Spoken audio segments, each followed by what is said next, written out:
Hey there, boys and girls of the YouTube world. Second channel stuff. The Duff dog and I, well, basically Mojo, we got this 350 that somebody said, here you go, take it. It ran. We took it out of a mud truck. So Mojo got her running. We had to put a starter on it, a flex plate. We had a ignition module go bad. We had to shim the starter. We had no compression. Well, not no compression. 62 pounds. Chin guessed it. But the exhaust seat in the number 2 cylinder should look like that. It's completely gone. And then look at this. So when you grab the crankshaft, you can wiggle her a few degrees back and forth. And the pistons don't move. You can hear it inside the block, but look at the pistons. They don't move. So this is a TDA block, which denotes it a 1980 350. It's a 710 block. These could be 2-bolt or 4-bolt. We'll see what it is. They're 441 heads. Pretty common, small gear heads. Not a bad set of heads for flow wise. And we were gonna take it apart to figure out what that noise is, and we still are. We were gonna try to fix that noise, but then we saw this crack. She's cracked right around the lifter, and I don't know of a good way to fix that. If it was a 426 Hemi, we would maybe fix it, but just a run-of-the-mill 710 block, not worth fixing. So she's gonna be for parts. Mojo's gonna tear it apart. Our best bet is that all the rod caps would be loose. And it would have to be all of them, right? Yeah. And we had this thing running. It didn't run terrible, but you could see this was the cylinder that had that exhaust seat gone. You can see how washed out it is compared to the other one. So it was running like that for a little while. So we're gonna pull this head off and we're gonna put her in the engine stand, turn her over and drain the oil, see what we could find. We had it all prettied up with this nice performer intake and some nice Wyand finned aluminum valve covers, Edelbrock intake. It even had a aftermarket MSD distributor in it. Oh, I don't know about MSD. It had this aftermarket distributor with this red cap and rotor on it. And you can see mud truck things. Everything was siliconed up. But the module decided to go bad after we started it a few times on that. So we had one laying around. It was actually the distributor out of that 86 Chevrolet van. So we'll see what we find. Got all the head bolts out? Just about? A couple in there, yeah. You like leaving them half loose, don't you? At least you put the tools away so you can't just...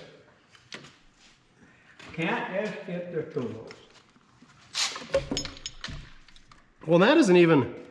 That'd be the intake. I thought maybe it'd be on the exhaust side where it was that bad. Oh no, it is the exhaust. Yeah. It is the exhaust. So it probably had... That valve must have bound up at one time. Exactly, yeah.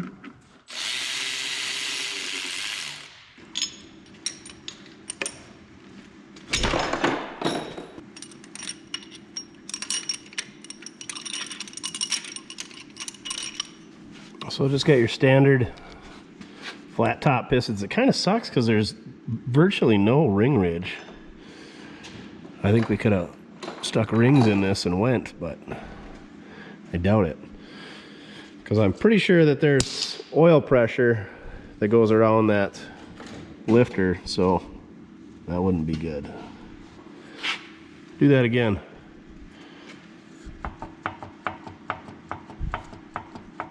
It almost seems like that one goes a little bit. Maybe that one's halfway tight. You don't suppose they turn the crank and put standard bearings in it?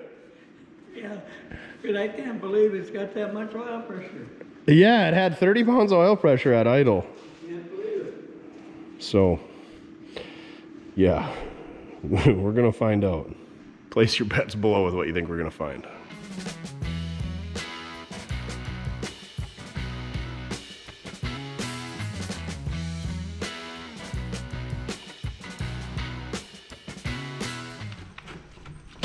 Jeepers, what'd you put this thing on with, an impact? Same guy who built the engine put that on, huh? Yep.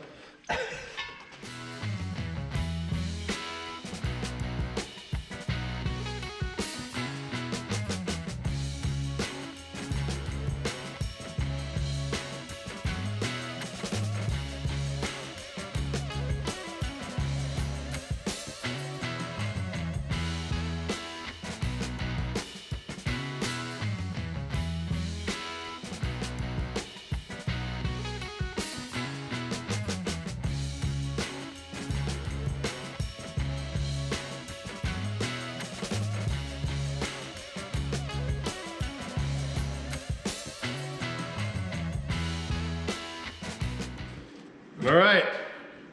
Better get over here, check her out. Okay. Here I go. Ruin the gasket. Ooh. Oh. I see some silver in there.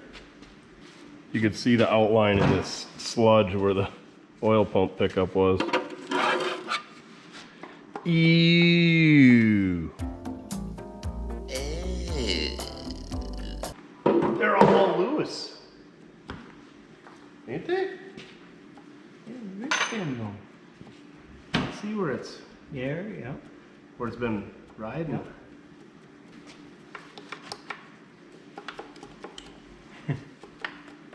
How did it have that much oil pressure?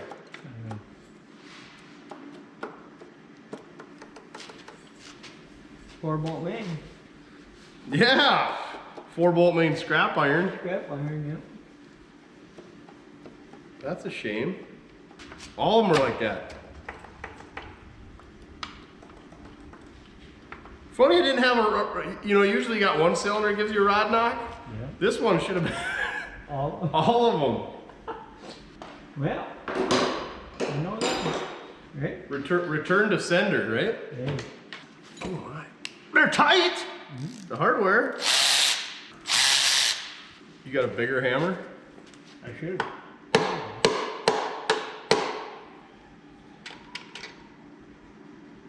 Oh boy. Ouch. Ouch. Man, look at that. It's been just walking in there. Yeah. So it's a Clevite, 1 of 89, January 1989. So it was only a 9-year-old engine when these were put in. So somebody's been in there. Of course, you could tell somebody's in there. The rod caps have been marked, but it ain't got a side. You don't suppose somebody put standard bearings in and the crank's been turned? How could they all be that loose? Usually it'll spun a rod bearing. Yeah. But these ain't been spun.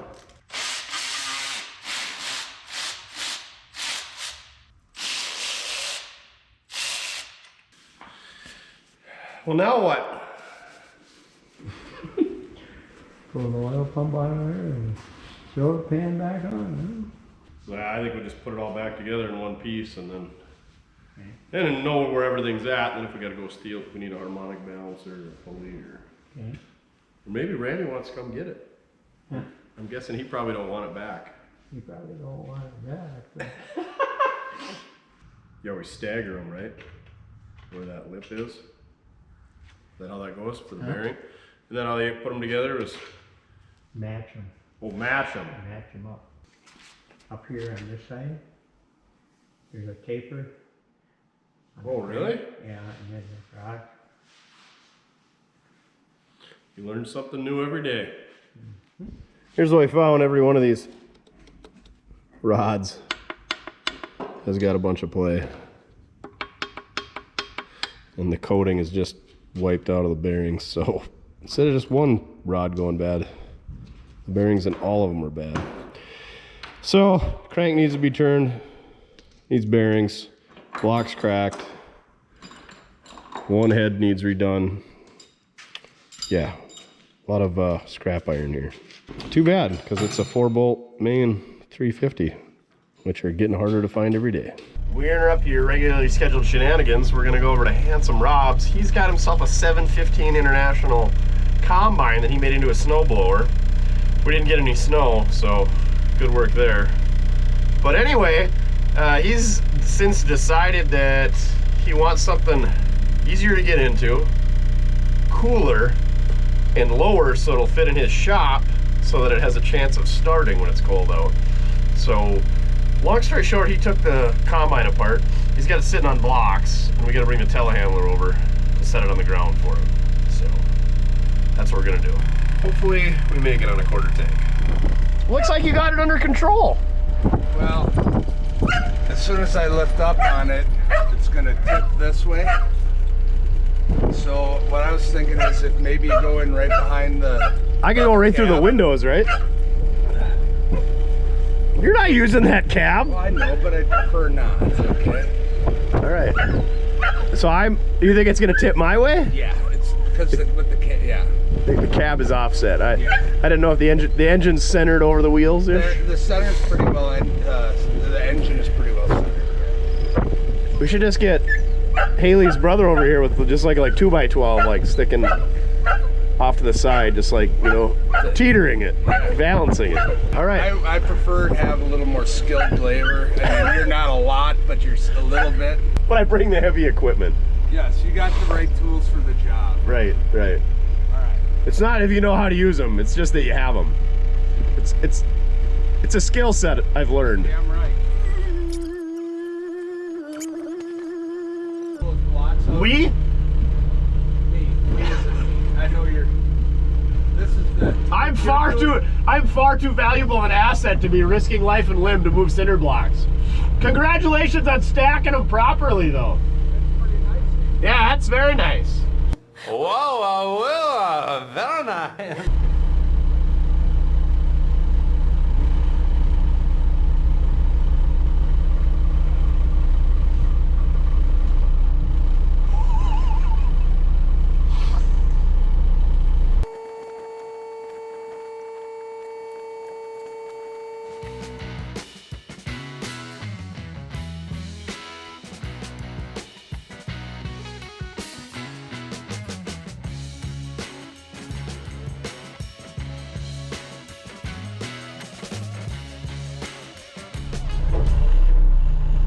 Okay, so while you're here, how about we pull that ass end out of there?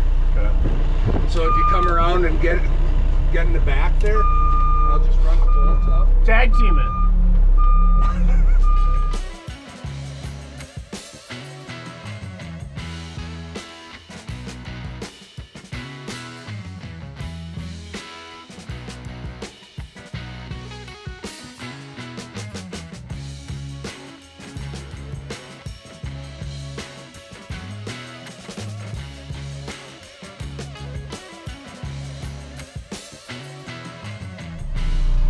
Easy peasy lemon squeezy. And that's how you make a mess out of a combine. But you're the man. Yeah. That was brother. That wasn't so bad. No, not at all. Thanks. I appreciate it. All right, need anything else? You want to just grab this and put it over in front of the shop? Yeah.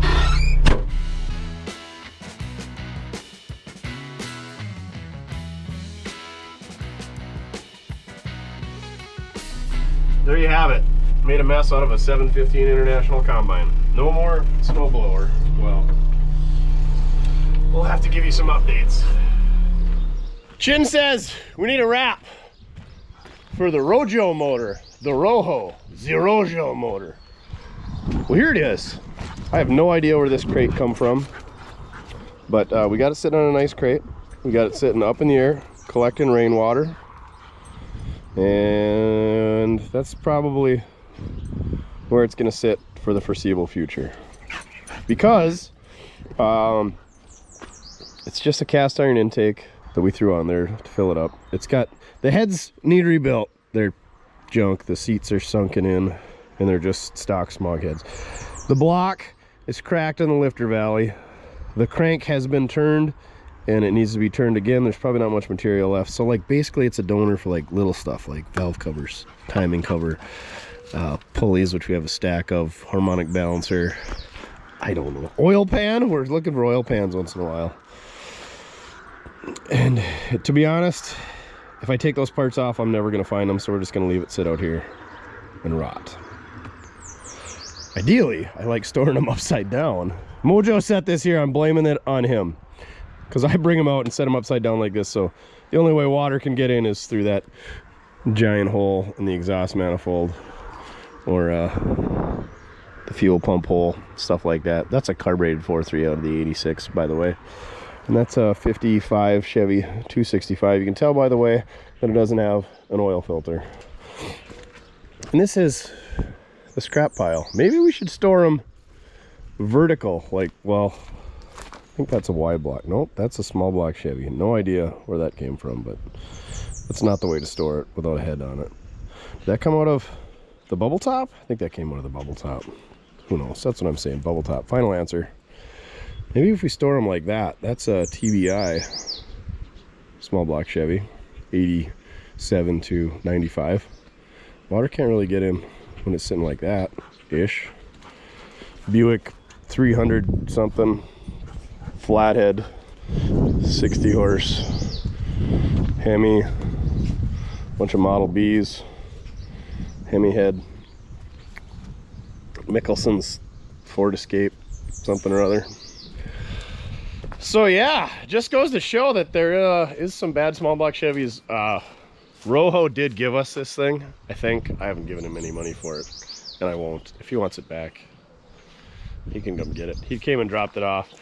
But we did get a good intake out of the deal, and then I think he brought us another intake, or was that intake? I don't know. Mojo is a good guy. Rojo's pretty good guy. Not as good as Mojo, but Mojo sets the bar pretty high up there. So yeah, it's kind of fun getting these things running. I think I like it, but Mojo really likes it. He likes getting stuff running. He likes diddling around with engines and stuff, but he even said, he's like, ah, that was a bad deal there. So yeah, we got some parts out of the deal. You can't win them all, but you never know. We'll probably need a fuel pump cover or push rod, or like I said, the oil pan. We'll get something out of that thing, or we'll get like 44 cents out of scrap, because we need to haul some scrap. Does anybody know what scrap prices are going up? All right, there you have it. Can't win them all. Second channel video. We're getting killed on small block Chevys around here lately. We're gonna have to start working on small block Fords or Mopars or Y blocks. All right, on to the next one. Hey, check out the merch, mortske.com. We got hoodies. It's still kind of cold out in the morning. We got ball caps, we got sweatshirts, we got can koozies, and guess what? We got 6-pack coolers now. That's right, we got a 6-pack cooler. You can throw in your car. You can take your iced tea, Mountain Dews, Coca-Colas, 7-Ups, Dr. Peppers to the car show and keep them cool. Check them all out at mortske.com. All right, remember, it doesn't matter how you get it done as long as you're having fun. Bad small block Chevys, real fun. On to the next one.